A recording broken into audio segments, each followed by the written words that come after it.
इस प्रोग्राम के प्रायोजक हैं कब्ज, एसिडिटी और गैस को करे कायम, कायम चूर्ण और कायम टैबलेट। वंदे मातरम। आप सभी का नेटवर्क 10 के खास कार्यक्रम चर्चाएं खास में स्वागत है। मैं हूं संजय गिरी गोस्वामी। आज बात करेंगे, आज़ादी पाए हुए हमें 75 साल हो गए हैं। भारत ने इस दौर में अंतरिक्ष, तकनीकी शिक्षा, चिकित्सा, खेल, संचार, विज्ञान, कृषि क्षेत्र में उल्लेखनीय सफलता हासिल की है। आज हम बात करते हैं 21वीं शताब्दी की, बात करते हैं विश्व गुरु की। लेकिन आज भी अगर देखें तो हमारी राजनीति या हम कई वाद में जकड़े हुए हैं। वाद यानी परिवारवाद, जातिवाद, क्षेत्रवाद, बहुत सारे वाद आज भी चल रहे हैं। काश वाद की इन जंजीरों से भी हम मुक्त हो जाते तो हमारी सफलता और चमकदार होती। इसने हमें जटिल बनाकर रखा हुआ है। वाद ने ही कई समस्याओं को जन्म दिया है और इस वाद को हम तोड़ पाए तो ये देश के लिए बेहतर होगा, क्योंकि बातें हर बार होती हैं, मुद्दा बहुत बड़ा होता है, लेकिन जब उस पर काम करने की बात आती है तो वो दिखता नहीं। और इसी पर आज की चर्चा को हम खास बनाएंगे। सभी खास मेहमान हमारे साथ जुड़े हुए हैं। हमारे साथ धनंजय गिरी हैं, प्रवक्ता हैं भारतीय जनता पार्टी के। हमारे साथ मारुति भापकर हैं, सामाजिक कार्यकर्ता हैं। हमारे साथ अंशु अवस्थी हैं, प्रवक्ता हैं कांग्रेस के। हमारे साथ आदर्श कटियार हैं। हमारे साथ जितेंद्र अंथवाल हैं, वरिष्ठ पत्रकार हैं। आप सभी लोगों का बहुत बहुत स्वागत है। मैं सबसे पहले अंशु अवस्थी जी आपके पास आना चाहूंगा। जब भी इस तरीके की बातें होती हैं तो जो दलों को व्यवस्थाएं करनी चाहिए उन व्यवस्थाओं में चूक होती है। आपको नहीं लगता अंशु अवस्थी जी कि 21वीं शताब्दी के अंदर अब तो देशवाद मुक्त होना चाहिए, चाहे वो क्षेत्रवाद हो, जातिवाद हो या परिवारवाद हो? और ये सबके लिए है कि कहीं ना कहीं प्रतिभाओं को अब तो मौका मिलना चाहिए। अंशु अवस्थी जी क्या कहेंगे आप, और कमी कहां लगती है आपको? देखिए गोस्वामी जी, बहुत धन्यवाद, आपने मुझे डिबेट में बुलाया।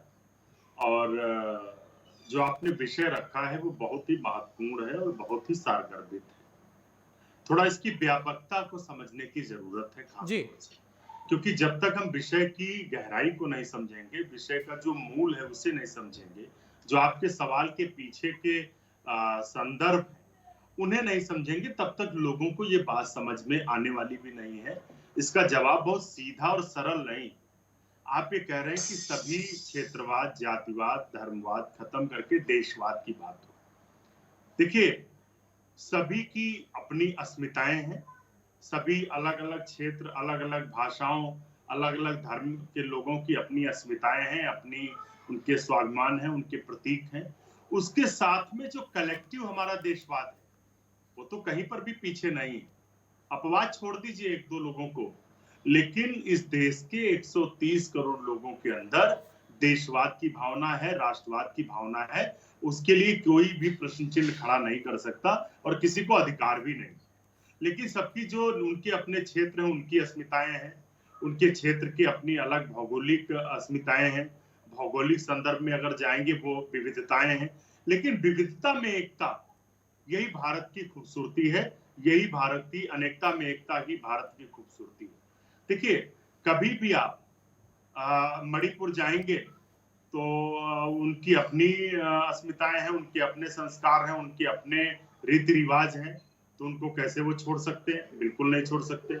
इसलिए आपका जो सवाल है उस पर निश्चित तौर से मेरा मानना और हमारी पार्टी का भी मानना है, क्योंकि कांग्रेस पार्टी ने इस देश में कई सारे अलग अलग भाषाई क्षेत्र, अलग अलग भौगोलिक क्षेत्र, अलग अलग जाति धर्म के क्षेत्र के लोगों को जोड़कर एक सुनहरे भारत का निर्माण किया था, जिसे हम हिंदुस्तान कहते हैं, इंडिया भी कहते हैं। तो सबकी अपनी क्षेत्रीय अस्मिताएं बनी रहें, अपनी जो उनकी जाति, अपनी खूबसूरती, विशेषताएं हैं वो बनी रहे। हाँ, रूढ़वादिता इस देश के लिए खतरनाक है, कट्टरता इस देश के लिए खतरनाक है, वो बिल्कुल नहीं होनी चाहिए। लेकिन मैं इस बात को लेकर, आपके सवाल को लेकर थोड़ा सा असहमति रखता हूं कि सभी अपना जो क्षेत्रीय अस्मिताएं हैं उनको छोड़ दें, जातीय अस्मिताएं छोड़ दें और जो उनके अपने रीति रिवाज उन्हें छोड़ दें। रीति रिवाज या संस्कृति छोड़ने की तो बात ही नहीं हो रही। बात ये हो रही है कि जब आप एक तरफ ये कह रहे हैं कि देश को आगे बढ़ाना होगा, तो कहीं ना कहीं आगे बढ़ने के लिए जो चीजें हैं उसमें क्या ये चीजें बाधाएं नहीं है? आप बताइए बाधाएं किसी भी नहीं। क्षेत्र के लोगों को बिल्कुल, आप ये बिल्कुल बोले कि भी यहां से बाधाएं भगा नहीं। दिया जाए, मैं ये बहुत सारी बात देखिए, होती है। बिल्कुल अंशु, आप ये बिल्कुल देखिए, भी अंशु जी बाधाएं नहीं। आप ही जवाब दीजिएगा, मैं आपसे ही ले रहा हूं कि आप ये देखिए कि ये कहा जाए कि आप यहां नहीं रहेंगे क्योंकि आप तो उत्तर भारतीय हैं, आप यहीं रहेंगे, आप तो भोजपुरी हैं, तो ये जो चीजें हैं, आपको टिकट इसलिए दिया जाएगा कि आप अवस्थी हैं, आपको टिकट इसलिए नहीं दिया जाएगा कि आप ये नहीं हैं। तो ये जो सारी चीजें हैं, इसे लेकर जो सवाल है, आखिर कब तक नहीं करेंगे? कौन कहता है कि आप अपनी संस्कृति को छोड़िए? जब देश एक है तो सबके लिए एक होना चाहिए। जब बात आज हम ये कह रहे हैं कि कंप्यूटर युग है, 21वीं सदी में पूरे विश्व का गुरु बनना है भारत को, तो क्या उसके लिए सारी चीजें सही हैं? बात ये है, खाली ये नहीं कह रहे कि छोड़ दीजिए कोई भी अपनी संस्कृति, अपने रीति रिवाज, कोई नहीं छुड़वाता, ना कोई कहेगा। नहीं, देखिए, आपका पहला सवाल ये है कि क्या ये देश के विकास में बाधाएं हैं। मैं बिल्कुल नहीं मानता हूं कि ये देश के विकास में बाधाएं हैं। जब भी कोई हिंदुस्तान दूसरे देश से आता है तो उसको आश्चर्य होता है, उसको यकीन होता है कि आखिर कैसे, क्या गांधी में जादू था, क्या उनकी विचारधारा में शक्ति थी कि सभी ने अपनी क्षेत्रीय और अपने जो रीति रिवाज थे उन अस्मिताओं से ऊपर एक भारत राष्ट्र की भावना को ऊपर माना और सभी ने अपना विलय किया। देश की आजादी के समय 600 के लगभग रियासतें थी, उन सभी रियासतों का विलय हिंदुस्तान में हुआ। और सबसे बड़ी बात कि उन राजाओं ने विलय नहीं किया, वहां की जनता का भी जनसमर्थन था। तो जब जनता का जन समर्थन होता है तभी आप आगे बढ़ते हैं। लेकिन आज देखिए क्या हो रहा है, सरकार कोई भी निर्णय ले रही है, जनता का उसमें कहीं पर भी कोई भाव, जनता की कहीं पर भी कोई जो राय मशवरा नहीं होता है। नोटबंदी में क्या हुआ, पूरे देश के 130 करोड़ लोगों को लाइन में लगा दिया आपने। आपको उस समय तो ध्यान सरकार ने भी नहीं रखा कि मणिपुर में साहब जो 5 किलोमीटर दूर पहाड़ पे ब्रांच होगी बैंक की, कैसे वहां पर एक बुजुर्ग आदमी जाएगा लाइन में लगने, कितनी देर में जाएगा, कैसे आएगा। तो देखिए, ये सबकी जिम्मेदारी है, कहीं पर कोई बाधा नहीं होती। हाँ, जो लोग भी इस तरीके का प्रोपेगेंडा करते हैं या इस तरीके के कृत्य करते हैं कि आप नॉर्थ इंडियन हैं इसलिए आप यहाँ नहीं रह सकते, मैंने क्या कहा आपसे कि कोई भी कट्टरता खतरनाक है, चाहे वो जातिवाद की हो, क्षेत्रवाद की हो या धर्मवाद की हो। हमको अपने क्षेत्र, अपने धर्म, अपनी जाति पर स्वाभिमान है, हमें अभिमान है, लेकिन हमारा इसका मतलब ये नहीं है कि हम दूसरे की स्वतंत्रता या दूसरे की जाति को अपमानित करना शुरू कर दें।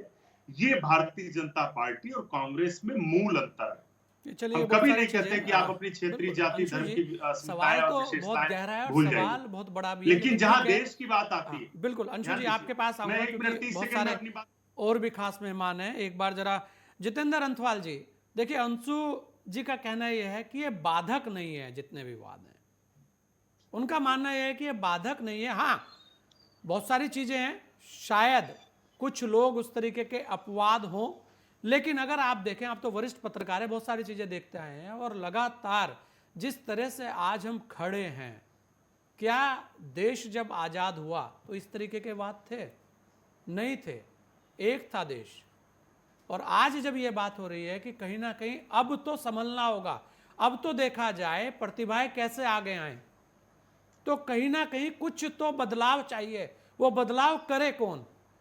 बात जब 21वीं सदी की हो रही है और हम ये कह रहे हैं कि आज भी जातिवाद, क्षेत्रवाद, धर्मवाद, समाजवाद, बहुत सारे वादीवाद हैं आज भी।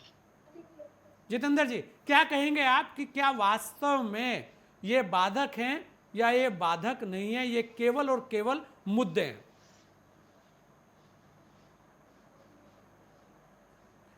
नहीं, जहाँ तक आपने आज़ादी से पहले की बात की है, आज़ादी से पहले जो भी परिस्थितियाँ रही हों, उस समय पूरा देश एक था, एकजुट हो गया था। हिंदू, मुस्लिम, सिख, ईसाई हो, कोई जाति का हो, कोई धर्म का हो, सब लोग एक थे और एक होकर लड़ाई लड़ी।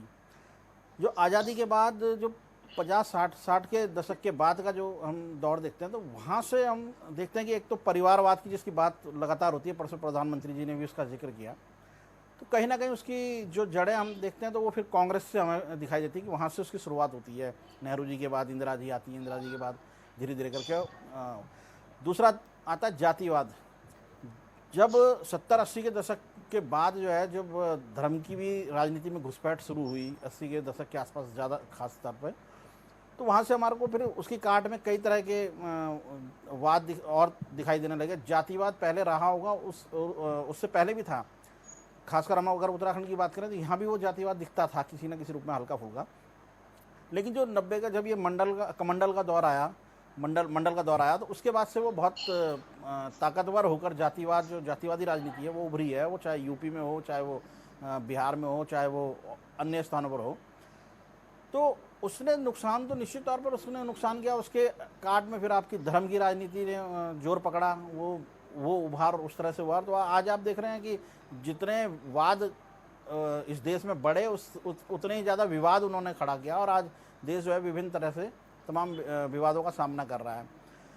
इसमें सबसे ज़्यादा जो खतरनाक स्थिति है जातिवाद तो वाली राजनीति तो है ही है, पर परिवारवाद वाली राजनीति जो है उसकी बार बार जो बात आती है वो इसलिए भी खराब और स्थिति है कि एक कार्यकर्ता जो है वो पूरी ज़िंदगी गुजर जाती है, वो आगे नहीं बढ़ सकता। हम एक छोटा सा विधायक का ही अगर हम उदाहरण लें कहीं पर, तो 20 साल कोई व्यक्ति विधायक रहता है। मैं अपने उत्तराखंड के संदर्भ में इसकी बात कर रहा हूँ, तो यहाँ भी हम बहुत देखने को मिल रहा है कि 20 साल तो या 25 साल 30 साल एक व्यक्ति विधायक रहता है, फिर वो दिवंगत हो गया या वो नहीं है तो उसकी जगह उसकी पत्नी रहेगी, 10-15 साल वो रहेंगी, फिर वो पत्नी के बाद फिर बेटे रहेंगे। यानी कि वो एक जिस तरह का राजशाही हमारे देश में होती थी कि एक राजा है तो राजा के वंश के लोग ही आगे संभालते चले जाएंगे, तो करीब करीब वही चीज़ हमें यहाँ देखने को मिलती है। तो परिवारवाद का सबसे घातक जो स्थिति है वो कांग्रेस में भी दिख रहा है। कांग्रेस में भी टॉप लेवल पर जो है वो कोई और उभर नहीं पाया, इतने अच्छे नेता कांग्रेस के अंदर रहे, नहीं हो पाए। भाजपा में भी परिवारवाद है, कहीं ना कहीं थोड़ा बहुत दिखता है, लेकिन वो अभी तक अच्छी बात यह है कि वो सत्ता या जो संगठन का शीर्ष है उस स्तर तक नहीं पहुंचा है। तो ये एक अच्छी बात, अभी थोड़ा सा सुकून भरी है। लेकिन बाकी अब आप स्टेट में उठा लें, साउथ तक उठा लें, तो सब जगह दिखेगा। और इसने बहुत नुकसान किया है। इसने मतलब एक परिवार के इर्द गिर्द ही पूरा प्रदेश, पूरा क्षेत्र जो है वो सिमट कर रह जाता है। उन्हीं को चुनाव लड़ना है, उन्हीं को जीत के जाना है। तो ये स्थिति लोकतंत्र के लिए घातक है और निश्चित तौर पर इस पर रोक लगनी चाहिए, और किस तरह से लगे ये सभी दलों को विचार करना चाहिए। जी नहीं, बिल्कुल दलों को विचार करना चाहिए, लेकिन यहाँ और भी बहुत सारे सवाल खड़े होते हैं। अगर हम देखें अंतवाल जी, तो जब जनता चुन रही है तो नेता की क्या गलती है? यहाँ ये भी है, बहुत सारे इस तरीके की भी स्थिति है। हमारे साथ मारुति भापकर जी भी हैं। मारुति जी, यह बात हो रही है जिस तरीके से वादों की बात हो रही है, अगर हम देखें एक बात आती है जाति की, तो हमारे देश में बहुत सारी जातियां छोटी छोटी तादाद में है, और यही देश की खूबसूरती है कि उन सब ने मिलकर देश को आज़ाद भी कराया, उनका भी अपना योगदान है। और आज देश की अर्थव्यवस्था में चाहे थोड़ा सही, लेकिन सबका योगदान है। ऐसे में अगर हम जातिगत राजनीति पर जाएंगे और उसी तरीके के मापदंड हम देंगे, तो वो जो जातियां हैं, आपको नहीं लगता कि वो विलुप्त हो जाएंगी? कहा जाएगा फिर?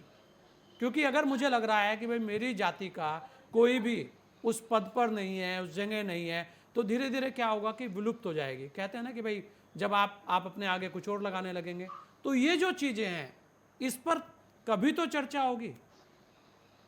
कहाँ जाएंगे वो लोग? और लोग कहते हैं मारुति जी कि ये कोई अड़चन नहीं है, ये कोई बाधा नहीं है। नहीं, मेरा आवाज आ रही क्या? जी जी, बोलिए मारुति जी। तो पहले तो आपने इस महत्वपूर्ण डिबेट में मुझे हिस्सा लेने का जो समय दिया, इसके लिए मैं हृदय दिल से आपका धन्यवाद करता हूँ। यहाँ पे मैंने अभी जो पैनलिस्ट है उनका सुना, तो ये जो जाति व्यवस्था है, धर्म व्यवस्था है, ये लगभग 3-4 हजार सालों से हमारे देश में जात और धर्म व्यवस्था है। हमारे देश के धार्मिक व्यवस्था में जो वर्ण व्यवस्था है, उसमें ब्राह्मण, क्षत्रिय, वैश्य और शूद्र, ये 4 वर्ण व्यवस्था के तहत हमारी पूरी व्यवस्था उसके ऊपर खड़ी है। और आज कितने भी लोग कहीं भी कुछ भी कहे, लेकिन जातिवाद, धर्मवाद, प्रांतवाद, ये जो चीजें हैं, हम लोग कहते हैं कि स्वतंत्रता की लड़ाई जो हुई हमारी 1947 से लेके 150 साल ब्रिटिशों ने, अंग्रेजों ने राज किया, और उसके खिलाफ हमारे सब लोग एकत्रित आए, एक गट्टा आए, और उन्होंने जात धर्म पंथ बाजू के रख के ब्रिटिशों के साथ संघर्ष किया, अपने प्राणों की आहुति दी, देश स्वतंत्र हो गया। लेकिन उसके बाद ये जो व्यवस्था है वो व्यवस्था वही है। और अभी 75 ईयर हुए हमें स्वतंत्र होने के लिए, और प्रधानमंत्री श्री नरेंद्र मोदी जी ने लाल किले से भाषण दिया और इसमें परिवारवाद आया, जातवाद आया, धर्मवाद आया, उसके बारे में बहुत सारी बातें कही गई। पिछले 7-8 साल से प्रधानमंत्री लाल किले से भाषण देते हैं, लेकिन उनकी कथनी और करनी में कितना फर्क है, इसके ऊपर अगर हम सोचेंगे तो बहुत सारा उसमें फर्क हमको दिखता है। दूसरी बात कि हमारा देश स्वतंत्र होके लगभग 75 साल अमृत महोत्सव हम बना रहे हैं अभी, लेकिन जातीय अस्मिता कम नहीं हो रही है, धार्मिक अस्मिता कम नहीं हो रही, वो और तोकदार बन रही है, जातीय अस्मिता और बढ़ रही है, प्रांतवाद और बढ़ रहा है। इसका कारण क्या है? तो एक घटिया राजनीति सभी पार्टियों ने, सभी दलों ने की है। धर्मों के बीच में, जात के बीच में झगड़ा लगाने का और अपनी वोट बैंक चाबूत रखने का ये कुउद्देश्य राजनीतिक पार्टियों का है। और ये देश की जनता जो है ये सब जानती है। परिवारवाद की जो बात यहाँ पे निकली है, महाराष्ट्र में 18 परिवार है, महाराष्ट्र के 18 परिवार पिछले 60 साल से राज कर रहे हैं। उसमें पवार फैमिली है, देशमुख फैमिली है, राणे फैमिली है, मोहिते पाटिल फैमिली है, ये सब बड़े प्रस्थापित लोग हैं और उनके ही बच्चे, उनके ही नातू, उनके ही पोते, उनके ही भाई राजनीति कर रहे हैं। जो आम कार्यकर्ता है, रात दिन मेहनत करता है, लोगों के लिए झगड़ता है, लेकिन उसके पास कभी पद नहीं आता है। एक ग्राम पंचायत से लेके जिला परिषद हो, पंचायत समिति हो, नगर निगम हो, विधानसभा हो, लोकसभा हो, सभी ये प्रस्तापित जो घराने, 18 घराने, उनके ही लोग वहाँ चुन के जाते हैं। और आम जो कार्यकर्ता होता है, जो ग्राउंड के ऊपर काम करता है, जो लोगों को सुख दुख में शामिल होता है, उसको कभी भी संधि नहीं मिलती है। ये क्यों होता है? राजनीति में मनी और मसल, ये जिसके पास है वही राजनीति करेगा। ये प्रघात बनते जा रहा है लोकतंत्र में, और उसमें राजनीति के बड़े बड़े प्रस्तापित लोग बहुत बड़ा पैसा बनाते हैं, करप्शन करते हैं, भ्रष्टाचार करते हैं, उसमें से हजारों करोड़ बनाते हैं, उसमें से गुंडा लोग लगाते हैं और मनी और मसल का पावर यूज करके सत्ता हस्तगत करती है। तो ये सत्ता से पैसा और पैसे से सत्ता, इस दुष्ट चक्र में हमारी लोकतंत्र पूरा फंस गया है। और प्रधानमंत्री लाल किले से करप्शन की बात करते हैं, करप्शन के बारे में, ईडी के बारे में, सीबीआई के बारे में क्या यूज चल रहा है हमारे देश में? हमारा ये मानना है कि कांग्रेस हो, एनसीपी हो, शिवसेना हो, अगर करप्शन करने वाले कोई भी राजनेता हो वो अंदर जाना चाहिए।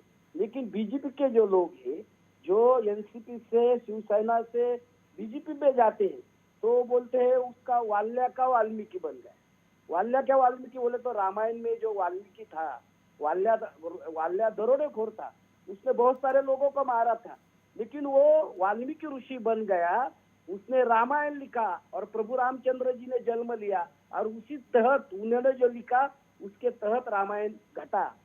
मैं क्या कहता हूँ कि बीजेपी में जो भी करप्ट आदमी जाता है वो वाल्मीकि बन जाता है। ऐसा राजनेता उनके राजनेता बड़े बड़े कहते हैं, वो बोल रहे हैं हमारे पास वॉशिंग मशीन है। कोई भी करप्ट आदमी एनसीपी का हो, कांग्रेस का हो, दूसरे पार्टी का है, अगर बीजेपी में आता है तो वो वॉशिंग मशीन है, गुजरात में बना है, उसमें अगर डाल दिया तो पूरा सफेद हो जाता है और उसके पीछे ईडी नहीं लगती है, उसके पीछे सीबीआई नहीं लगती है। और दूसरी बात, मैं यहाँ पे पैनलिस्ट और सबको बताना चाहता हूँ कि हमारे यहाँ जो कांग्रेस के और एनसीपी के करप्ट लोग बीजेपी में गए, वो कहते हैं हम लोग बीजेपी में गए, रात को हमको बहुत अच्छी नींद आती है, अभी हम सो सकते हैं, हमें जेल की डर नहीं है। ऐसी बात डायरेक्टली कहते हैं। चलिए मारुति जी, एक चीज बताइए मारुति जी, आपको लगता है कि जितने भी वाद हैं ये देश के लिए हानिकारक हैं? क्योंकि आप डिबेट का रुख थोड़ा सा भ्रष्टाचार की तरफ लेके जा रहे हैं, उस पर भी बात करेंगे, लेकिन आज जितना है जरा वाद पे एक बार बात कर ली जाए। क्या वाद पर जो बयान है, अब वाद पर कार्रवाई होनी चाहिए? नहीं नहीं, ये जो प्रांतवाद हो, जातवाद हो, धर्मवाद हो, कौन सा भी वाद हो, ये हमारे देश के लिए बहुत खतरनाक है। चलिए बिल्कुल, हमारा हम धनंजय देश गिरि जी हमारे साथ सकता हैं, है। उनसे भी हम बात कर लेते हैं। धनंजय जी, लगभग सभी लोगों का आपने सुना। धनंजय जी, आखिर जिस तरीके के वाद की बात हो रही है, चाहे वो क्षेत्रवाद हो, चाहे वो जातिवाद हो, और चाहे वो परिवारवाद हो, परिवारवाद में तो फिर भी हम ये कहेंगे कि चलिए, अगर एक परिवार से एक व्यक्ति राजनीति कर रहा है और राजनेता का बेटा राजनीति ना करे और जनता उसे चुन भी रही है, तो उसमें क्या गलत है, क्योंकि वो तो जनता को देखना है। लेकिन अगर हम उसके अलावा भी देखें कि यहां पर तो एक एक घर से 10-10 जने सीधे सीधे थोप दिए जाते हैं, ऐसे भी राजनीति चल रही है। ये परिवारवाद, उस पर बात होनी जरूर चाहिए। दूसरी बात, क्षेत्रवाद की बात हो रही है। क्षेत्रवाद, अगर मेरे क्षेत्र का कोई व्यक्ति नहीं है, अच्छी जगह नहीं है, अच्छे पदों पर नहीं है, तो वो क्षेत्र तो पिछड़ जाएगा। तो इस तरीके के क्षेत्रवाद, ऐसी जाति की हम बात कर रहे हैं कि जो छोटी जातियां हैं, जो वास्तव में तादाद नहीं है जिनकी, जो बमुश्किल हैं कि भाई ठीक है 1 लाख है, 10 लाख है, 50 लाख है, ऐसे लोग फिर क्या करें? यहां ये सवाल है। तो ये जो चीज है, आज इस पर जो बात होनी चाहिए, आज इस पर जो कार्रवाई होनी चाहिए, उसे करेगा कौन? क्योंकि कहीं ना कहीं सारी की सारी जिम्मेदारी राजनीतिक दलों की है, और उसमें भी उस दल की ज्यादा बनती है जो दल सत्ता में है। जी धनंजय जी। देखिए संजय जी, आपने जहां से चिंता शुरू की है, ये चिंता समाज की चिंता है और हर व्यक्ति के मन में चिंता है। समाज का हर व्यक्ति इस बात को लेकर के कहीं ना कहीं आशंकित, आतंकित और भयक्रांत है। भाई ऐसा क्यों हो रहा है? वाद से विवाद का जन्म होता है। आदरणीय प्रधानमंत्री श्री नरेंद्र मोदी जी ने जो लाल किले के प्राचीर से जो बात कही है, उसमें परिवारवाद को लेकर उन्होंने इंगित किया है, क्योंकि वो खुद उस तरह से आते हैं, उस डाउन ट्रोडन सोसाइटी से आते हैं, वहां से उठ के आते हैं जहां समाज का अंतिम पैदान पर खड़ा हुआ व्यक्ति है। वो उस तरह का उस चीज को सोच पाते हैं जो समाज का दलित, वंचित, कुंठित, पीड़ित, और वो व्यक्ति सोच पाता है, वो उस व्यक्ति की जो कुंठा है, उस व्यक्ति की जो परेशानी है, उस व्यक्ति के जीवन में जो चुनौतियां हैं, जो समाज के अंतिम पैदान पर खड़ा हुआ व्यक्ति है। इसलिए प्रधानमंत्री उस आम जन की पीड़ा को आत्मसात करते हैं, महसूसते हैं। इसीलिए जब प्रयागराज में जाते हैं तो वहां सफाई कर्मचारियों का पैर धोते हैं, और जब लाल किला पर भाषण देते हैं तो चिर घर में काम करने वाले समाज के अंत्यतम को बुला करके, न्यूनतम को बुला करके प्रतिष्ठित करते हैं। ये उनकी महत्ता है। अब रही बात, आप जिस बात की बात कर रहे हैं, देखिए परिवारवाद या जातिवाद को अलग विषय उठा के रखिए। ये समस्याएं थी, हैं, और इसका समाधान समाज को मिलकर करना होगा। हमको, आपको नहीं, सारे समाज को जागृत होना होगा और यह स्मरण करना होगा कि जब मेघा की उपेक्षा इस देश में हुई, जब मेघा को आपने तिरस्कृत किया, तब भारत ने महाभारत को होते हुए देखा। भारत में महाभारत ही सिर्फ इसलिए हुई कि मेघा की उपेक्षा हुई थी और परिवारवाद चल रहा था। आज एक बड़ी पार्टी हमारी जो कांग्रेस पार्टी हुआ करती थी, जो लंबे समय से शासन और सत्ता में रही है, उसमें परिवारवाद की वजह से ही उसका खत्म होने के कगार पर आ गई है। परिवारवाद होता क्या है? 1919 में मोतीलाल नेहरू कांग्रेस के प्रेसिडेंट होते हैं और 2019 में राहुल गांधी, यानी कि 5वीं पीढ़ी। इस 5 पीढ़ी में लगातार सारे लोग कांग्रेस की कमान अपने हाथ में थामे हुए, अर्थात कि इस 5 पीढ़ी के दौरान कोई बड़ा नेता नहीं आया तो उसकी मेघा का दमन किया गया, उसका समन किया गया, तो फिर वो अलग हट करके राष्ट्रवादी कांग्रेस बनाता है, वो अलग हटकर तृणमूल कांग्रेस बनाता है, मूपनार कांग्रेस बनाता है, केरल कांग्रेस बनती है, उधर जाकर के एनसीपी बनती है। इसी तरह से तमाम तरह की जब भी मेघा की उपेक्षा होगी, उसका परिणाम, उसका दुष्परिणाम देश को, प्रदेश को, इस देश की जनता को भुगतना पड़ेगा। भ्रष्टाचार एक अलग बहुत बड़ा मुद्दा है, लेकिन जिस परिवारवाद की आप बात कर रहे हैं, हाँ, अगर कोई अपनी मेघा शक्ति से, जनता के पॉपुलैरिटी से, या लोगों के डिमांड से, या सेवा भाव से, या सेवा करके कहीं किसी पद पर प्रतिष्ठित होता है नेचुरल टैलेंट के द्वारा, तो उसमें हम लोग को कोई आपत्ति नहीं, आपको भी नहीं होनी चाहिए, हमको भी नहीं होनी चाहिए। लेकिन अगर ये हायरार्की चली आ रही है कि इसका बेटा वो, उसका बेटा वो, उसका बेटा वो, तो ये राजशाही हो गई। इसी को परिवारवाद कहते हैं और इसी की प्रधानमंत्री ने चिंता जताई है कि ये जो आम आदमी के मन की पीड़ा है, जो कुंठा है, जो परेशानी है, जो समझ है, उसी को उन्होंने देश के साथ साझा किया। और प्रधानमंत्री जी एक बड़े समाज सुधारक भी हैं, समय समय पर वो तरह तरह की बातें करते हैं। आप बताइए, छोटे से छोटी परिवर्तन लाते हैं। उन्होंने हाथ में झाड़ू उठाया, उन्होंने नहीं कहा कि बहुत साफ करो, उन्होंने खुद हाथ में झाड़ू उठाया और देश में स्वतंत्रता एक आंदोलन के रूप में बदल गया, एक मुहिम के तौर पर खड़ा हो गया। उन्होंने कहा कि भाई स्वच्छ भारत अभियान, टॉयलेट बनवाया महिलाओं के लिए, इज्जत घर का नाम दिया, और करोड़ों महिलाएं आज घर में सुरक्षित हैं। आज करोड़ों महिलाएं इज्जत की जिंदगी जी रही हैं। क्या क्या क्या महिलाओं के साथ परेशानी थी? तो जो समाज के अंतिम पायदान पर अंत्योदय को जो पंडित दीनदयाल उपाध्याय की परिकल्पना थी, उसको साकार करने में दिन रात लगे हुए हमारे आदरणीय प्रधानमंत्री नरेंद्र मोदी लगे हुए हैं। और जो लाल किले के प्राचीर से उन्होंने उठाया, मैं समझता हूँ संजय जी वहीं से इस बात की शुरुआत हुई है जो आप आज हम लोगों के साथ इस विषय में बहस मुबाहिसा में हम लोगों को शामिल किए हैं। उसका मुझे लगता है लबोलुआ वहीं से लिया है आपने। तो मैं इस बात को कहूंगा कि परिवारवाद हो, क्षेत्रवाद हो, जातिवाद हो, कोई भी वाद हो, वाद से विवाद का जन्म होता है। लेकिन हमें इस सबके प्रति सजग होना होगा, समाज को सबल समर्थ बनाना होगा और समाज एक पायदान पर आकर खड़ा हो, एक दूरी पर खड़ा हो, एक दूसरे से स्नेह का वातावरण बने। ये हम सबकी नैतिक दायित्व है और सामाजिक भी दायित्व है। दूसरा भ्रष्टाचार की बात, धनंजय भाई आप ये बताइए, क्या राजनीतिक दलों की जिम्मेदारी नहीं है कि क्षेत्रवाद, जातिवाद, परिवारवाद से निकला जाए? नहीं, महती जिम्मेवारी है, राजनीतिक दलों की पूरी तरह से जिम्मेवारी है। राज्य की क्या नीतियां हो और राज्य कैसे चले, राज्य किस दिशा में चले और उसके अंतिम पायदान पर क्या होना चाहिए, ये बिल्कुल राजनीतिक दलों की जो नैतिक जिम्मेदारी है और राजनीतिक दलों का इसका पालन करना चाहिए। इसीलिए भारतीय जनता पार्टी में आप देखेंगे कि हमारे संगठन महामंत्री अत्यंत ही इंपॉर्टेंट होते हैं। वो साउथ से हैं तो नड्डा जी हिमालय के पहाड़ की पानी और पहाड़ की पानी और बिहार में जन्म हुआ उनका। इस तरह से एक वर्सेटाइल स्वरूप है। अगर किसी पॉलिटिकल पार्टी में अलग अलग, मैं ये नहीं बता सकता हूँ कि अगला भारतीय जनता पार्टी का अध्यक्ष कौन होगा, इवन नड्डा जी नहीं बता सकते अगला भारतीय जनता पार्टी का अध्यक्ष कौन होगा।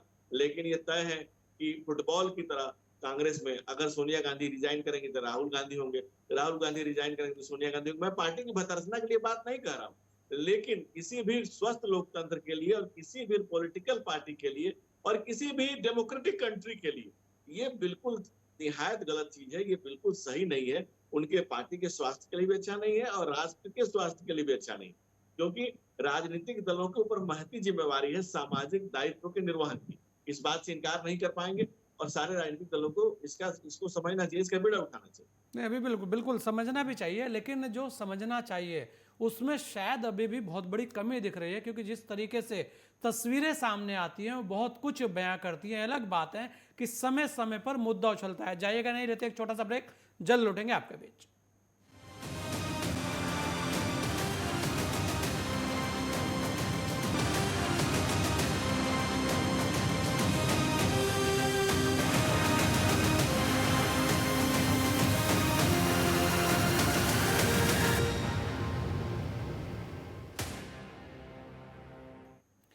ब्रेक के बाद आपका स्वागत है। आज चर्चा खास में बात कर रहे हैं वाद को लेकर। जी हाँ, 21वीं सदी का भारत, लेकिन उसके बाद भी बहुत सारे वाद। उसी वाद को लेकर आज हमारे साथ सभी खास मेहमान जुड़े हुए हैं। अगर जितेंद्र अंथवाल जी आप देखें, लगातार बहुत सारी चीज़ें हैं, आखिर समाधान क्या? क्योंकि ये कहना कि ये चलता रहेगा, व्यवस्थाएं जो हैं हर कोई किसी ना किसी चीज़ पर थोपेगा। यहाँ पे स्थितियाँ क्या है कि आप कभी भी देखें आरोप प्रत्यारोप का दौर शुरू हो जाता है। किसी भी चीज़ का जो समाधान है उस पर बात करने से बहुत सारे लोग हिचकते हैं। अगर आज की व्यवस्था को आप देखें तो कहीं ना कहीं हर कोई इस चिंता से चिंतित है कि आखिर इन वादों से कैसे छुटकारा मिले। आप देखिए, सबसे बड़ी दिक्कत है नॉमिनेशन प्रथा। यहाँ शायद सबसे ज़्यादा एडजस्टमेंट होता है। तो जहाँ एडजस्टमेंट की बात होगी वहाँ इस तरीके की व्यवस्थाएं देखने को मिल सकती है। तो समाधान क्या आखिर?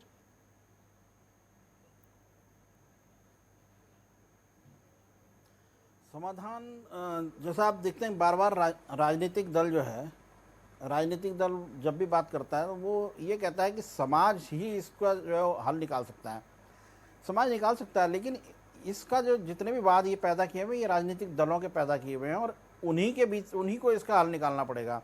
समाज अब होता क्या है, अभी आपने एक बात कही कि आखिर कोई दागी या कोई व्यक्ति खड़ा होता है, परिवारवाद का भी कोई अगर खड़ा है तो उसको बार बार क्यों जिताती है जनता? सवाल ये है कि जब कोई भी राजनीतिक दल, मान लीजिए हमारे सामने ही दो विकल्प हैं, भाजपा और कांग्रेस है, जो मजबूत विकल्प हम मानते हैं।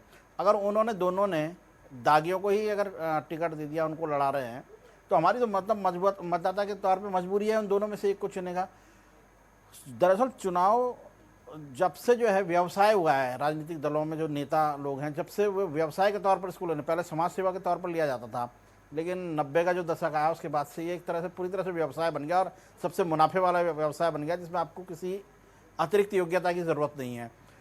तो जो है वो रातों रात आपको अमीर भी बनाता है, ये ऐसा व्यवसाय है। तो राजनीति जब से व्यवसाय बनी है तब से ये सारी चीज़ें ने उसका विकृत रूप हमारे सामने देखने को मिलता है। तो राजनीतिक दल जब कोई साधारण आदमी है, अगर वो उनके मुकाबले में खड़ा होता है, बिल्कुल साफ सुथरी छवि का बिल्कुल साधारण आदमी अगर कोई खड़ा होता है, तो वो इस हैसियत में भी नहीं होता कि वो 1000, 500, 2000, 4000 वोट पाले। तो जब राजनीतिक दलों के लिए ये हो जाता है कि अगर कांग्रेस का कोई दागी है तो हम उससे बड़ा दागी खड़ा करें, ताकि वो जो है अपने सारे प्रभाव, हर तरह के हथकंडे अपनाकर वो सीट निकाल सके। तो चुनाव जिताने वाली जो स्थिति अब इसमें यही बात आपने अभी जो जैसे कही है कि राजनीतिक दल भी जो है जातिवाद को बढ़ावा इस रूप में राजनीतिक दलों ने देना शुरू करा है। यहाँ जो है ये ब्राह्मण ज़्यादा है, इस सीट पर ब्राह्मण आदमी को टिकट देना है, वहाँ राजपूत ज़्यादा है। तो ये सारी कवायद तो राजनीतिक दलों के स्तर से शुरू हो जाती है, और जनता के सामने जब वही चीज़ विकल्प के तौर पर आती है तो उसको उसी में से चुनना है, उसकी मजबूरी है। तो ये कहीं ना कहीं इस पर जो है अंकुश जो लगा सकती है वो राजनीतिक दल ही लगा सकते हैं, और उनके बीच में इसके लिए सभी को बैठ के सहमति बनानी चाहिए, जो मुझे लगता नहीं कि हाल फिलहाल कोई ऐसा वो बन पाए कभी हाल के वर्षों में। लेकिन हाँ, एक अच्छी बात यह है कि जैसे प्रधानमंत्री जी ने सवाल उठाया है, वो अगर अपनी दल से ही वो शुरुआत कर देते हैं बहुत सारी चीज़ों की, तो बाकी दल भी जो है मजबूर होंगे, उनको भी करना पड़ेगा। और अब आप देख रहे हैं कि धीरे धीरे जो पढ़ी लिखी जो जनरेशन लगातार बढ़ती जा रही है, मतदाता के तौर पर जो नए नौजवान आ रहे हैं, तो वो बहुत सारी चीज़ों को जो है उस प्रभाव में नहीं बह रहे हैं। अब यहाँ एक बात आती है क्षेत्रवाद की। क्षेत्रवाद, दरअसल जो क्षेत्रवाद का जो जन्म हुआ है, जो ज़्यादा उस रूप में, तो वो हुआ है जब से जो है राजनीतिक दलों ने, सरकारों में जो दल रहे हैं, खासकर कांग्रेस की बात करेंगे क्योंकि पहले आज से 14 से पहले पूरे देश में कांग्रेस ही थी कमोबेश ज़्यादातर। तो जो जिन क्षेत्रों की जिस तरह से भयंकर ढंग से उपेक्षा हुई है, वहाँ से वो उस रूप में क्षेत्रवाद ने जन्म लिया। और क्षेत्रवाद के अंदर फिर जो है, अब मान लीजिए मैं उत्तराखंड की बात करता हूँ, यहाँ की जो भौगोलिक परिस्थितियाँ रही हैं, आपने देखा है कि उत्तराखंड आंदोलन ही उपेक्षा पर आधारित हुआ है कि इस क्षेत्र के लखनऊ में होते वो बड़ा प्रदेश था, नहीं हो पाई उस तरह से देख रहे। नॉर्थ ईस्ट होता था, नॉर्थ ईस्ट की उस तरह से, अब नॉर्थ ईस्ट हमारी मुख्य धारा में काफ़ी अच्छे ढंग से जब से हमने उस तरफ ध्यान दिया है, तो वो हमारे बीच में उस साथ में जुड़े हैं। लेकिन उससे पहले वो उपेक्षित महसूस करते थे अपने को। वो स्थिति उत्तराखंड की रही है। उत्तराखंड में जो उत्तराखंड आंदोलन हुआ, वो क्षेत्र को, जो क्षेत्र की उपेक्षा रही है, उससे वो क्षेत्रवाद ने, अब उसको क्षेत्रवाद कहें, तो उस रूप में जन्म लिया कि भाई हमें अलग स्टेट चाहिए, अलग हमारी पहचान होगी, अलग हमारा वो होगा। ये अलग बात है कि वो राज्य बनने के बाद जो बेहतरी होनी चाहिए थी वो नहीं हुई है। और ये केवल उत्तराखंड की नहीं, झारखंड और तमाम जो छोटे स्टेट है वहाँ भी ये चीज़ें देखने को आई है। तो उसमें भी अब जो है राज्य के अंदर भी जो है, जैसे जैसे राजनीतिक दलों ने अब चुनाव जीतने के लिए, तो अब यहाँ भी उन्होंने वो क्षेत्रवाद को जो है, अब राज्य के अंदर भी क्षेत्रवाद पैदा होने लगे हैं कि भाई ये गढ़वाल है, ये कुमाऊँ है, ये फलाने ज़िले का है, ये यहाँ इस ज़िले के लोगों का बहुमत है, यहाँ इस जाति के लोगों का बहुमत है। तो वो सारी जो गड़बड़ियाँ हैं वो सब राजनीतिक दलों ने ही पैदा की हैं, और उन्हीं को ये ठीक करनी पड़ेगी। इसमें जनता तो यह है कि जनता दबाव बना सकती है, और वो लगातार आप देख रहे हैं कि अब सोशल मीडिया और तमाम माध्यमों से वो दबाव बनने भी लगा है। नहीं, बिल्कुल दबाव बनना भी चाहिए, लेकिन सोचना तो सभी को होगा। अगर मारुति जी आप देखें, आप तो लगातार कार्य करते हैं सारी चीज़ों में, आज भी जब भी प्रधानमंत्री जी ने कोई भाषण दिया तो ऐसा क्यों लगता है कुछ लोगों को कि कहीं ना कहीं उन्हें टारगेट किया जा रहा है? जबकि अगर मैं कहूँगा कल परसों जो भी बात हुई, परिवारवाद को लेकर भी बात हुई, तो वो ऐसा क्यों लगता है कि वो किसी को चिन्हित कर कर की गई बात है? क्या परिवारवाद से भारतीय जनता पार्टी अछूती है? अगर कोई भाषण दिया जा रहा है, उसके अंदर कोई सवाल उठाया जा रहा है, तो वो क्या अपने दल को बचा सकता है उस बात से? कहां से शुरुआत हो, आखिर कैसे शुरुआत हो, कैसे ये बंधन टूटे? कोई तो रास्ता निकलेगा मारुति जी। तो आज जो स्थितियां हैं, कैसे समाधान हो, क्या कहेंगे आप? नहीं, एक तो प्रधानमंत्री श्री नरेंद्र मोदी जी के स्पीच 2014 से लाल किले से मैं सुन रहा हूँ। हर साल मैंने बहुत ही गहराई से सुना है। प्रधानमंत्री हमारे देश के लाल किले के प्राचीर से जो बात कहते हैं, लोकसभा का जो हमारा लोकतंत्र का बड़ा मंदिर है उसमें बात करते हैं, और वो भी झूठी बात करते हैं। वो साबित हो चुकी है पूरे देश के सामने। बहुत सारी बातें प्रधानमंत्री जी की झूठी निकली है, फिर भी जनता उनका महिमा मंडन करती है। परसों प्रधानमंत्री जी ने कहा करप्शन के बारे में, परसों प्रधानमंत्री जी ने कहा भाई भतीजावाद, घरानेशाही के बारे में कहा। बीजेपी में घरानेशाही नहीं है, बीजेपी में करप्ट लोग नहीं है, बीजेपी में बाकी पार्टियों के लोग बीजेपी। तो मारुति जी बात यही तो हो रही है, मारुति जी बात यही तो हो रही है कि अगर उन्होंने कोई बात कही है तो उन्होंने ये कहा कि बीजेपी के अंदर ऐसा नहीं है। हाँ, फिर प्रधानमंत्री ने शुरुआत करनी चाहिए। हमारे मराठी में एक कहावत है, बोले तैसा चाले त्याचे वंदावी पावले, म्हणजे जो बात करता है वैसा चलता है, उसके पैर पड़ने चाहिए। अगर नहीं, आप ये बताइए मारुति जी, अगर किसी ने कोई बात की है, अगर उन्होंने कहा है, तो वो क्या भारतीय जनता पार्टी के लिए नहीं है वर्ड? आप ये बताइए। कानून बनाना चाहिए परिवारवाद के बारे में। प्रधानमंत्री जी लोकसभा में है, उनकी पूरी मेजोरिटी है। परिवारवाद अगर खत्म करना है तो प्रधानमंत्री सभी पार्टियों के लिए कानून ला सकते हैं क्या? हाँ, परिवारवाद खत्म करने के लिए, पूरी तरह से खत्म करने के लिए तो प्रधानमंत्री लोकसभा में कानून पारित कर सकते हैं क्या?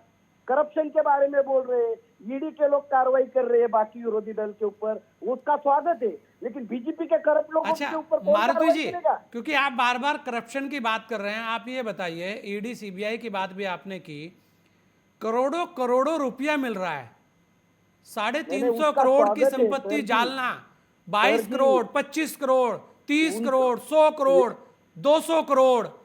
अगर ये कार्रवाई नहीं होगी तो ये पैसा आएगा कैसे? नहीं, तो इससे दर्द क्यों?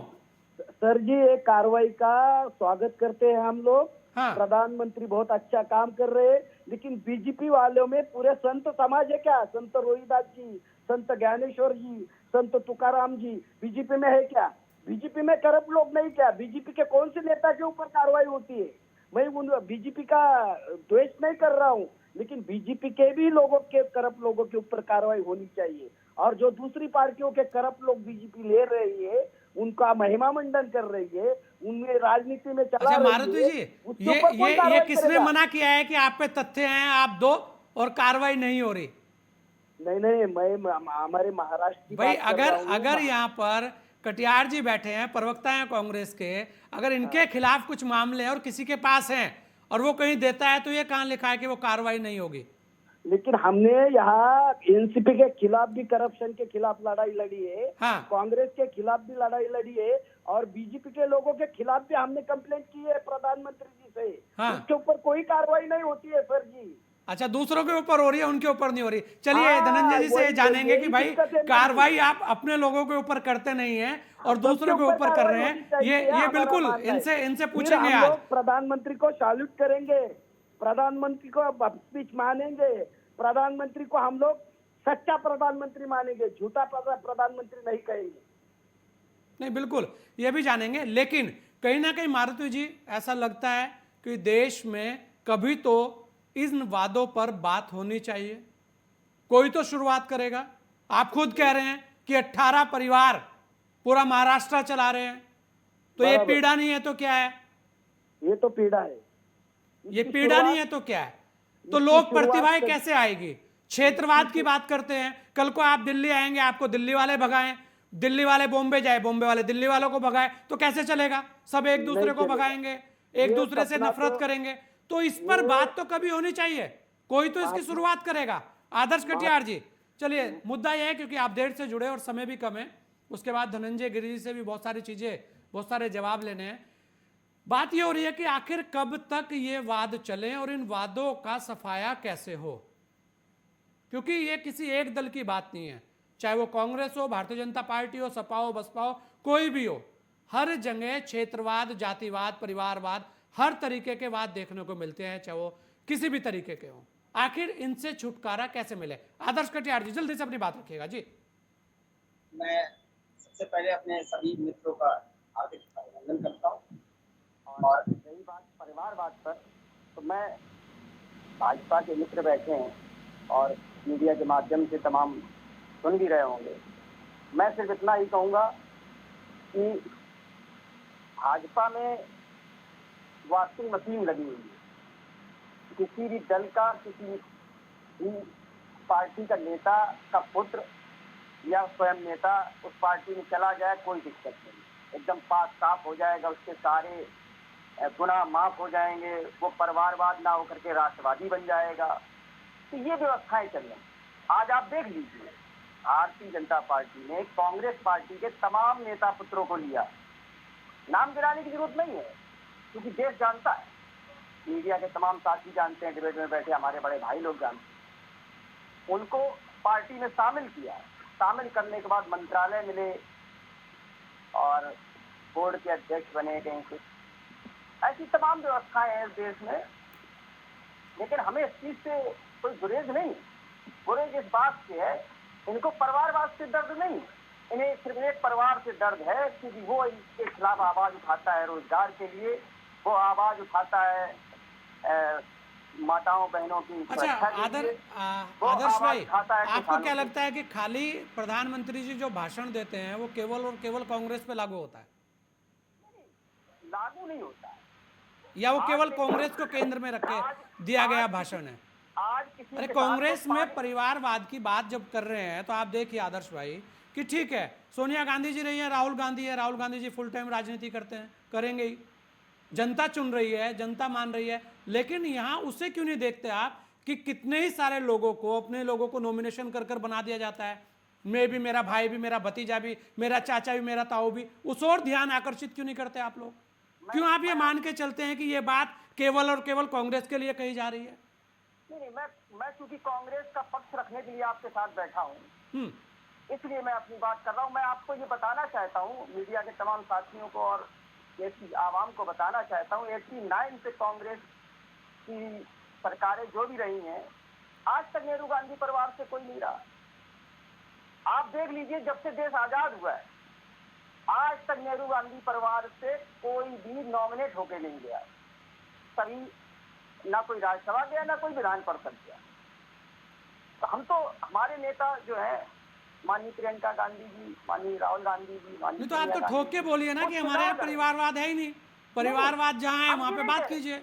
हम ये नहीं कह रहे परिवारवाद नहीं, हम ये कह नहीं रहे, हम ये कह रहे हैं कि आपत्ति उनको सिर्फ एक परिवार से, उस परिवार से आपत्ति है जो किसानों की आवाज उठाता। आज मैं सरकार में नहीं हूँ, आज देश में कांग्रेस की सरकार नहीं है, यूपीए की सरकार नहीं है, आज एनडीए की सरकार है। किसान को अगर एक बोरी यूरिया पे सब्सिडी चाहिए तो वो कांग्रेस से नहीं ले लेगा। आदर्श भाई एक चीज बताइए, ये हो सकता है कि आपको ऐसा लगता है कि बीजेपी, बिल्कुल आदर्श भाई, ये चीज हो सकती है कि शायद कांग्रेस को केंद्र में रख के सारे बयान होंगे, लेकिन आपको नहीं लगता कि अब 21वीं शताब्दी में हम चल रहे हैं, क्षेत्रवाद, जातिवाद, जितने भी ये वाद हैं, चाहे वो धर्म की बात हो, अब उन पर अंकुश लगना चाहिए? आपको नहीं लगता कि सरकारों को या राजनीतिक दलों को आगे आना चाहिए? बिल्कुल आना चाहिए। और कांग्रेस हमेशा से समाजवादी विचारधारा को लेकर के आगे बढ़ी, कभी उसने परिवारवाद को नहीं बढ़ाया, कभी उसने जातवाद को नहीं बढ़ाया, सभी जातियों धर्मों को हमेशा बराबर आगे बढ़ाने का काम कांग्रेस पार्टी के नेताओं ने किया है और आगे भी करते रहे। आज भी हम किसी धर्म विशेष या जात विशेष का काम के लिए काम नहीं कर रहे हैं, ना हम उनके लिए मांग कर रहे हैं। हमारे नेता राहुल गांधी जी की हमेशा डिमांड रहती है कि आम आवाम खुशहाल हो, वो मुद्दे उठाए जाए। चलिए, बिल्कुल नहीं, बिल्कुल मुद्दे उठने भी चाहिए, और समय कम है, आप देर से जुड़े। मैं धनंजय जी से जरा बात कर लेता हूँ। धनंजय जी, आपने सबको सुना, मारुति जी को भी सुना, अंथवाल जी को भी सुना, और कांग्रेस के प्रवक्ता क्योंकि थोड़ी देर से जुड़े कटियार जी, उनको भी सुना। आखिर ऐसे कौन से कारण है कि यार आप जब भी कुछ बोलते हो तो केंद्र एक ही पार्टी रहती है? ऐसा क्यों लगता है सबको? और कार्रवाई एक तरफा होती है, ऐसे भी आरोप लगते हैं, जरा जवाब दीजिए जी। संजय जी, आप भीड़ में खड़ा होकर चोर चोर चिल्लाइए, चोर जो चोर होगा वो सजग हो जाएगा।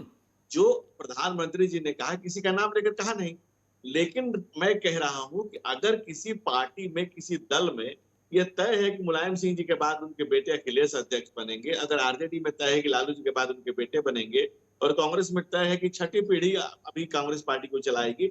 ये है परिवारवाद, और यही परिवारवाद है जिसकी बात वो करते हैं तो उनको खुद से लोग बेचैन हो जाते हैं। बेचैनी इनकी खुद की है, इनकी निज की बेचैनी है, जो ये खुद खड़ा होकर के चिल्लाने लगते हैं। भाई उन्होंने जनरल बात कही, उन्होंने आम आदमी की, आम आवाम के मन की बात कही है, हृदय की बात कही है, उसकी पीड़ा, उसकी परेशानी, उसकी कुंठा को चाहे क्या। मान लीजिए इनके यहाँ से लोग छोड़ छोड़ के जा रहे हैं, इनके यहाँ से तोड़ तोड़ के भी जा रहे हैं, इनके यहाँ से जाकर के पार्टियां बना ले रहे हैं अलग, तो क्या करें। जो तंग हो गए हैं, जिनको लगता है कि भाई इस नेतृत्व से मेरा कुछ भला नहीं होने वाला है, और पार्टी का नहीं भला होगा तो देश का क्या भला होने वाला है, जब लोग उससे कुंठित हो जाते हैं, व्यथित हो जाते हैं, दुखी हो जाते हैं, तो जो व्यक्ति राजनीतिक में है, सामाजिक जीवन में है, जो सामाजिक सरोकार और समाज की सेवा और राष्ट्र की सेवा में यह राजनीति करने में लगा हुआ है, जिसने पूरा जीवन खपा दिया, वो करेगा क्या।